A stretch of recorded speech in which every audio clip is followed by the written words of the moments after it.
En este video veremos el calor, la capacidad calorífica, el trabajo, sus características, la energía interna y un problema. El calor. Las partículas de los cuerpos no están en constante reposo, sino que se encuentran en agitación. Como consecuencia de esta agitación, los cuerpos poseen una determinada energía térmica. La temperatura es un indicador de la energía térmica que tienen los cuerpos. De modo general, podemos decir que a mayor temperatura, mayor energía de este tipo. Pues bien, los cuerpos y los sistemas pueden intercambiar energía térmica. A esta energía térmica intercambiada entre los cuerpos y los sistemas se le denomina calor. Calor se representa con la letra Q. En el cambio dialáctico es cero y es una energía en tránsito. El calor tiende a ser positivo cuando la temperatura del sistema disminuye y el de la masa aumenta. Y tiende a ser negativo cuando la temperatura del sistema aumenta y el de la masa disminuye. El calor se mide en joules o en calorías. Cuando colocas aceite en un sartén y enciendes el fuego, el aceite comenzará a elevar su temperatura. La capacidad calorífica es la cantidad de calor que el cuerpo tiene que intercambiar con su entorno para que su temperatura se eleve en Kelvin. Sus unidades es en joules sobre Kelvin. El trabajo, al ser un tipo de energía, comparte las mismas características con el calor, que es otro tipo de energía. Las características son que solo aparecen en la frontera del sistema, aparecen en un cambio de estado y se manifiestan por su efecto en el entorno. El trabajo se define como cualquier cantidad de energía que fluye a través de la frontera de un sistema durante un cambio de estado. Es positivo cuando el sistema de estudio recibe el flujo de energía y es negativo cuando el entorno recibe el flujo de energía en forma de trabajo de parte del sistema. Pasando a las fórmulas del trabajo, empezamos con la fórmula cuando la presión de oposición es constante.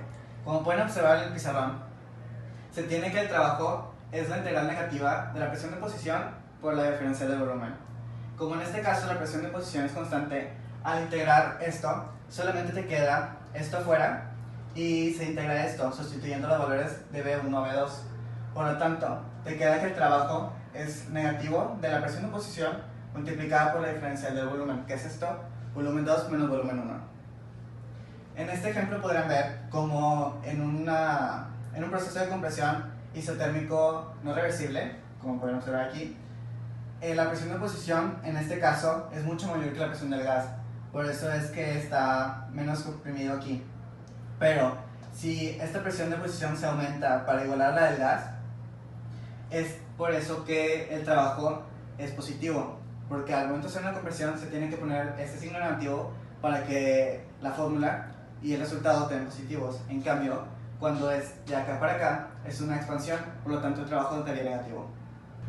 Retomando el caso, en estos son cuando la presión en posición es variable, es decir, que la presión cambia, depende, y se toman tres casos.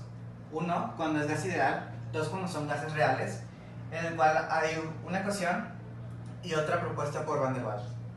En cuestión de cuando es un gas ideal, se toma la ecuación de gases ideales para sustituir la presión variable. Entonces, nos queda nuestra integral con esto sustituido como la presión, y al momento de integrar, como todo esto es constante, se saca técnicamente de la integral, y a la hora de integrar tenemos un logaritmo. Por lo tanto, la ecuación del trabajo para un gas ideal en un proceso isotérmico reversible sería el negativo de la cantidad de sustancia por R por T por el logaritmo del volumen 2 entre volumen 1. Pasando cuando el gas es real, se tiene la fórmula con una adicional, que en este caso viene siendo el factor de compresibilidad, que en este caso es Z, que también viene siendo una constante. Pero después Van der Waals dice que hace falta, por lo tanto este agrega dos constantes o dos variables diferentes, en este caso la A y la B. Mientras que la B es el tamaño molecular de una molécula, pues este se basa en el volumen molecular de un gas. La A es la corrección entre moléculas atractivas. Ya por terminar con las fórmulas de trabajo, la última sería una más que nada de teoría. Si se tiene un volumen constante, es decir, un sistema isócoro, se dice que el trabajo es cero. ¿Por qué? Porque si se tiene la ecuación del trabajo, que viene siendo presión por la diferencial de volumen, como el volumen es constante, no hay una diferencial de volumen. Por lo tanto, esta sería cero. Entonces, se dice que el trabajo sería cero. La primera ley de la termodinámica relaciona el trabajo y el calor transferido intercambiado en un sistema a través de una nueva variable que es la energía interna. Esta energía no se crea ni se destruye, solo se transforma. La energía interna de un sistema es una caracterización macroscópica de la energía de todas las partículas que lo componen. Un sistema está formado por cantidad de partículas en movimiento. Cada una de ellas posee energía cinética por el hecho de encontrarse en una determinada velocidad, energía potencial gravitatoria por el hecho de encontrarse en determinadas posiciones unas respecto de otras, y la energía potencial elástica por el hecho de vibrar en el entorno de un sistema. En termodinámica, la energía interna de un sistema es una variable de estado. Una variable de estado tiene un valor determinado cuando se especifica el estado del sistema, o sea, temperatura, presión, volumen y cantidad de sustancia. La fórmula de energía interna es igual al calor más el trabajo, y su unidad de medida para el sistema internacional es en joules. En los gases ideales, la energía interna se puede aproximar a la energía cinética media de las partículas que lo componen. La energía interna de un gas depende únicamente de la temperatura que tenga el gas.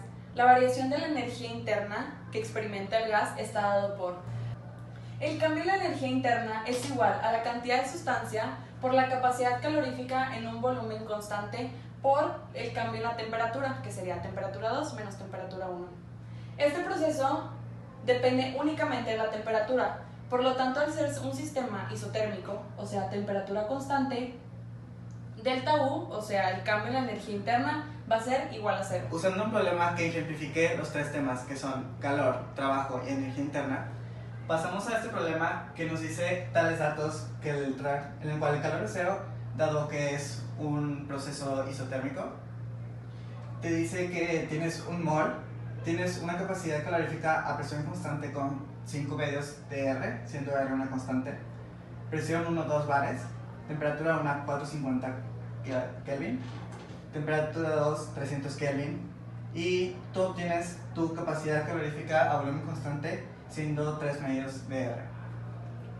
El primer inciso nos indica que pongamos la expresión para el trabajo efectuado en este sistema, por lo que cambiamos la P, siendo que tiene una presión variable, a nRT, y se obtienen las presiones, de tal manera que tiene esta ecuación que dar al sustituir los volúmenes para obtener las pres.